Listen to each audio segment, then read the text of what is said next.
Le pressentiment d'une longue crise, Petros Markaris l'a eu dès le début. Son personnage aussi, le tenace commissaire Charitos, obsédé par la vérité.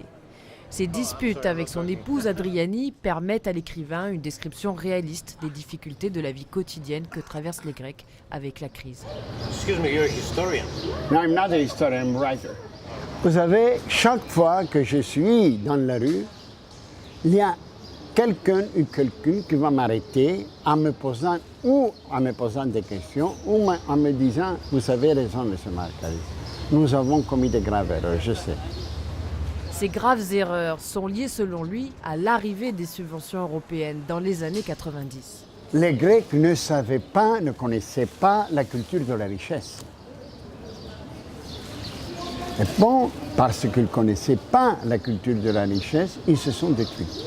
Dans son dernier roman, Offshore, la femme du commissaire se demande cette fois d'où vient l'argent alloué à la Grèce pour s'en sortir.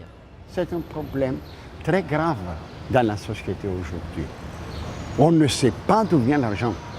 Depuis sa maison d'édition, un café où de jeunes artistes se retrouvent, l'écrivain observe ses compatriotes dans leur océan de difficultés. Les affaires, l'économie, les entreprises, ils se trouvent dans une situation très difficile, même désastreuse. Par contre, la culture a, je ne veux pas dire profiter, mais là, dans la littérature et surtout dans le théâtre, il y avait un renouvellement des idées qui est vraiment, disons, impressionnant. Son commissaire Charitos finit toujours par se régaler des plats de pauvres avec lesquels son épouse a dû renouer.